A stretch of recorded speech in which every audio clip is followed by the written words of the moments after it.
सोलापुरातील राजकीय क्षेत्रात मोठ्या घडामोडी घडताना दिसत आहेत। सोलापूर कृषी उत्पन्न बाजार समितीवर आपलाच झेंडा राहावा यासाठी सत्ताधारी भाजप काँग्रेस पक्षातील नेते मंडळी पक्षविरहित राजकारण करताना दिसत आहेत। मात्र ही गोष्ट भाजपच्या वरिष्ठ आमदाराला मान्य नसल्याने नाराजीची नकार घंटा ऐकण्यास मिळत आहे।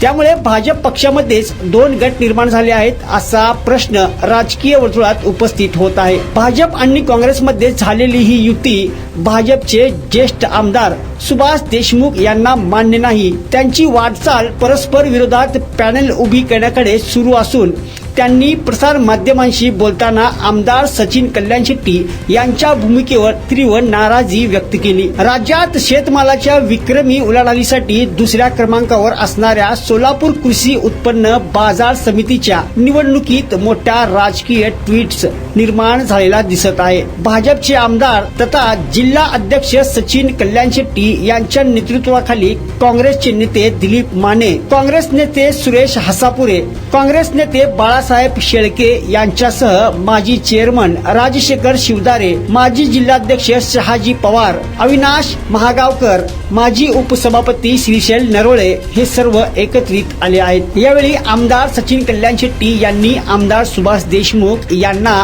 आपल्या पॅनलमध्ये येण्याचे आवाहन केले होते। त्यानंतर आमदार देशमुख यांनी यावर तीव्र नाराजी व्यक्त केली आहे। दरम्यान आमदार देशमुख म्हणाले, बाजार समितीच्या निवडणुकीसाठी मी 4 ते 5 बैठका घेतल्या आहेत। भाजपच्या आमदारांना विश्वासात घेऊन या बैठका झाल्या, परंतु भाजपच्या कोर कमिटीच्या बैठकीत नेमका काय निर्णय झाला हे मला माहीत नाही।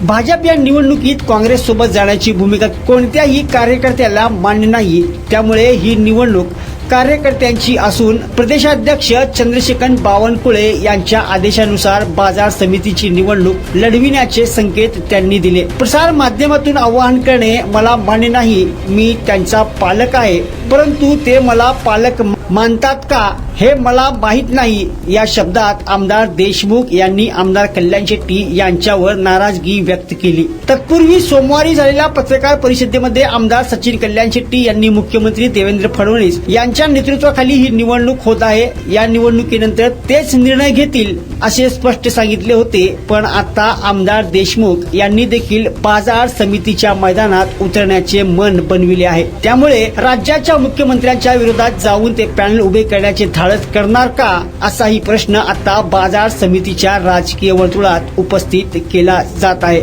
या सगळ्या घडामोडींवर बारीक नजर ठेवली असता बाजार समितीच्या निवडणुकीचा राजकीय फंडा काही वेगळाच दिसून येत आहे। निवडणूक बाजार समितीची, पण राजकीय नेत्यांचाच बाजार उठणार की काय असे संकेतही या निवडणुकीमधून दिसून येत आहेत।